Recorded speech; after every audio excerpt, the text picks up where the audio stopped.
ଆସିଥିଲା ଭାଗବତ ଗୋସାଇଙ୍କ ମନ୍ଦିରକୁ ଯାଇ ମୁଣ୍ଡିଆ ମାରି ଆସିବା ପାଇଁ। ଆଲୋ ଏ ତତେ କେତେ ଥର ମନା କରୁଛି ସେ ମନ୍ଦିର ଭିତରକୁ ଯିବା ପାଇଁ ଜମା ମନ ଧରିବୁନି। କାହିଁକି ଯିବିନି? ଆମେ କଣ ମଣିଷ ନୁହଁ ନା ଭାଗବତ ଗୋସାଇଙ୍କୁ ଦର୍ଶନ କଲେ ଭାଗବତ ଗୋସାଇ ମନ୍ଦିର ଛାଡି ପଳେଇବେ। এই দেখিল পাঠ দি অক্ষর পড়িছি তো মতে কইলা বলে তো যথারে চুক্তি করছি। আলো এই আমি পর জাতি অছ মনুষ্য মন্দির ছিলে পাপা লাগিব ভাগবত গোসাই অভিশাপ দেবে আর বড় পণ্ডা শান্তে মন্দির প্রতিষ্ঠা করে আমাকে নিয়া কালি অটক করিবে মন্দির ছুইলে মন্দির অপবিত্র হইছি। থাও আমি যদি মন্দির ছুঁইলে মন্দির অপবিত্র হয়ে যাব তাহলে মহাপ্রভু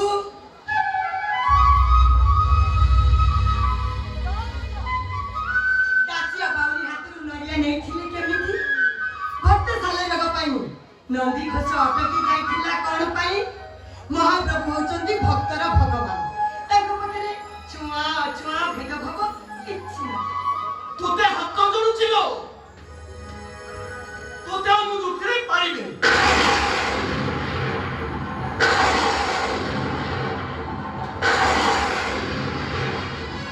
এই চইতে মেঘ বর্ষা আসলে ঘরକୁ পড়ে ଯିବା চা না মো ঘরକୁ ଯିବି মু যাচ্ছি ভাগবত গোসাইଙ୍କ মন্দিরକୁ মো মনର কথা জଣେଇ ଆଉ କି ମନ କଥା ଜଣେଇବୁ କେତେ ବଡ଼ ବଡ଼ ରତ୍ନଙ୍କୁ ଦେଖେଇ କେତେ ଜ୍ଞାନୀ ଗୁଣୀ ଜ୍ୟୋତିଷ ପଣ୍ଡିତଙ୍କୁ ତୋ ଜାତକ ଦେଖେଇ ସମସ୍ତଙ୍କ ମୁହଁରେ ସେଇ ଗୋଟିଏ କଥା ଆମେ ଜୀବନରେ କେବେ ମା ବାପା ଡାକ ଶୁଣିପାରିବା ଯେତେ ଦିନ ଯାଇ ଆମର ହାତ ଗୋଡ଼ ଚାଲୁଥିବ ସେତେ ଦିନ ପର୍ଯ୍ୟନ୍ତ ଆମେ କୁଲା ବଂଶ ବିକି ଚଳିବା ଆଉ ଯୋଉଦିନ ହାତ ଗୋଡ଼ ବନ୍ଦ ହେଇଯିବ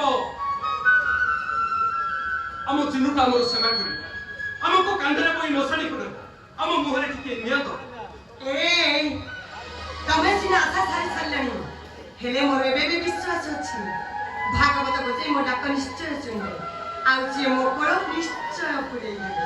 ହଉ ଦେଖିବା ଯାହା ନାହିଁ କରମେ ତାହା ମିଳିବ ଧରମେ। ହଉ ହେଲା ତୋର ଯଦି ଭାଗବତ ଗୋସାଇଙ୍କ ଉପରେ ଏତେ ବିଶ୍ୱାସ ତାହେଲେ ଏଇଠି ମୁଣ୍ଡିଆ ମାରି ତୁ ଭାଗବତ ଗୋସାଇଙ୍କୁ ଜଣା ଆଉ ମୁଁ ଦେଖିବି ଭାଗବତ ଗୋସାଇ କେମିତି ତୋ ଡାକ ଶୁଣୁଛନ୍ତି ଜଣା ଜଣା हे भगवत गोसाई ए चैती जदि सतरे मन वाक्य कायरे तुमको भक्ति करुथिब ताहले चैतीर दुख तुम निश्चय सुन एठु करूछि तुमको दंडवत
हे भागवत गोसाई ए चैती आज पर्यंत तम पाखरे किछि भी अली करिबो आज ए हत भागिनी चैती एति की अली करूछि मो कोरे से छुआटा को देइतियो एठी करूछि तमको मुंडिया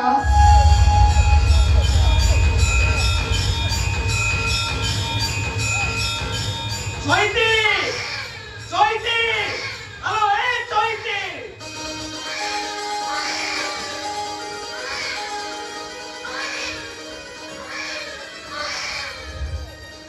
चैती हेलो भागवत गोसाई तो डाक शुणुछु को गोटे कुआरी छियो कुआरी बयसरे मां हुई लोकल जे सही न पारी मंदिर पछिया बुदमन को छुआटा को फुकार दे हेलो ए हेलो हाथ करे इंती अनिछु करवा नो नो मैं कोळकु ने देखिला एटा पुटा ना झियोटा हेलो मुई कोन देखिछि हेलो इंते हांडा करी चांचु करवा नो नो ने कोळकु ने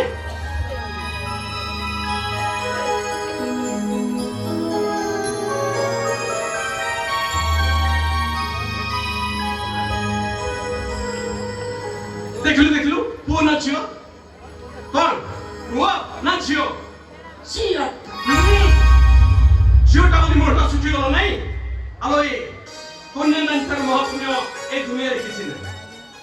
ମାତା ଜନକଙ୍କୁ ବୋହୂ କରିବା ପାଇଁ ରାଜା ଦଶରଥ ଯେତେବେଳେ ରାଜା ଜନକଙ୍କ ପାଖରେ ପହଞ୍ଚିଥିଲେ, ରାଜା ଜନକଙ୍କୁ ପ୍ରଣାମ କରି କହିଥିଲେ, ହେ ରାଜା ଜନକ, ଆପଣ କନ୍ୟାଦାନ କରି ମହାପୁଣ୍ୟ ଅର୍ଜନ କରିଛନ୍ତି, ତେଣୁ ଆପଣ ଦାନି ପଣିଆକୁ ମୁଁ ଏଇଠି ମୁଣ୍ଡିଆ କରୁଛି।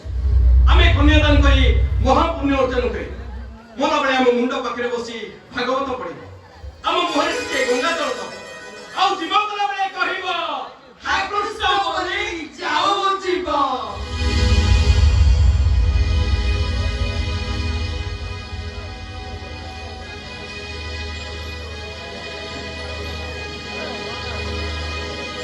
Lum lum lum lum lum.